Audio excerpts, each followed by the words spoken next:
মিশোতে দেখেছিলাম একটা dry fruit কাটার, সেটা দেখে খুব ভালো লেগেছিলো, তাই জন্য তাকে অর্ডার করেছিলাম।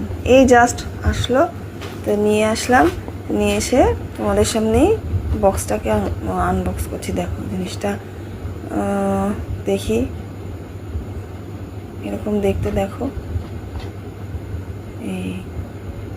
এই যে দেখো, কালারটা কিন্তু খুব সুন্দর, পুরো আমার বেড কভারের কালারের সাথে ম্যাচিং প্রায়। বাহ, খুব সুন্দর তো কালারটা। যাই হোক, এবার ড্রাই ফ্রুটটা আনি, দেখি তো কেমন তার কাজ। শুধু তো চেহারা দিয়ে হবে না, সামনে শীতকাল, প্রচুর ফ্রুট কাটতে হবে, তাই জন্য এটা কিনেছি। কেক বানাতে হবে, ড্রাই ফ্রুটের কেকের তো অর্ডারটা খুব বেশি না শীতকালে। আচ্ছা দেখছি, দাঁড়াও এটা কেমন হয়। বাহ, দারুণ, কিন্তু খুব সুন্দর হচ্ছে কাটা, খুব সুন্দর স্লাইস হচ্ছে।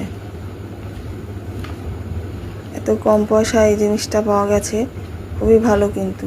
তো আমার তো খুব পছন্দ হয়েছে, তোমরাও কিন্তু কিনে নিতে পারো, জিনিসটা খুবই ভালো, শীতের জন্য খুব ভালো। শীতকালে ফল কাটা, স্লাইস স্লাইস করে খুব সুবিধা, খুব সুন্দর হয়েছে কাটিংটা। দেখো তোমরা ভালো করে দেখো, এই দেখো কতটা সুন্দর হয়েছে। আজকের মতো রাখছি, বাই বাই।